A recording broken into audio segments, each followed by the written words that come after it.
What is up, everybody? Trent with SoundLink Magazine here in Charlotte with Varials. How you doing, man? I'm doing well. Introduce yourself to our viewers and what you do in the band. My name is Travis, and I'm lead vocalist for Varials.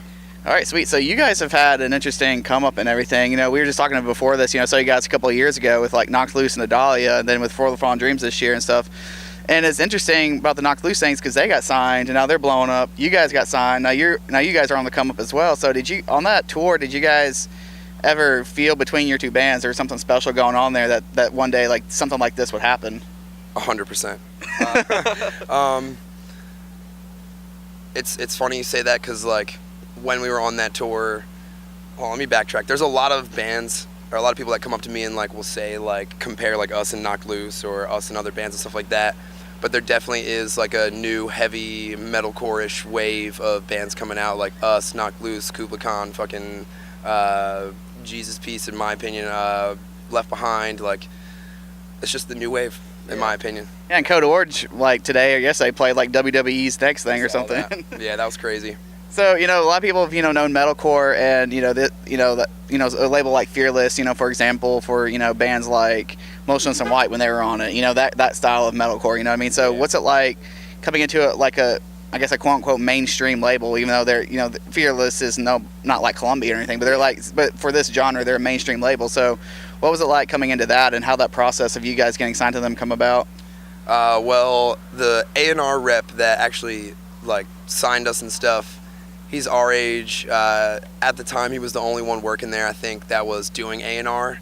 So considering he's our age and he listens to the same kind of music that like our band kind of is, he came out and saw us in New England Metal Fest and scooped us up like the week afterwards. And then, yeah, I mean, it's cool because like even on like a tour like this, like the like Wage War is on Fearless as well, but they're a lot more like polished and stuff like that as far as metalcore goes, like more like the classic, as of the last like 10 years term, metalcore, but we also refer to ourselves as metalcore, just very heavy version of it. So I mean, it's cool being on a label that has never had experience with what we're bringing to the table. Yeah. And also it's kind of cool because a lot of people refer to us as like the gateway band or something like that for heavier acts and stuff like that, which is fine by me. Like there's there's a bee. A bee. There's a lot of bands and stuff that I think people should give more attention to, and it's cool that we can be a band that puts a little more attention on like the heavier acts and stuff like that. Now you guys on Twitter and stuff and on social media, you guys have this joke going on, #metalcore money. So where did that come from? And it has to be because of you guys getting signed and stuff and people thinking you guys were going to sell out or something like that. Where did that come from? That joke has actually been around for a long ass time. We've had that joke probably since like 2015. Came from our friend Colin Feeney, who books like a lot of pop punk bands and stuff like that, and he had this joke, pop punk money. And then one day he literally just like made like a stupid mock-up of like a Varials shirt that just had money signs with my face all over it. And it's funny you bring it up because literally today we just got a Supreme money gun that has like thousands of metalcore money dollars with my face on it and stuff like that. So I'm gonna be shooting it off at the end of the set tonight. So nice. Yeah, but it's just a joke. Like it's just funny. All right, so let's talk about your record, Pain Again, that came out a couple of weeks ago.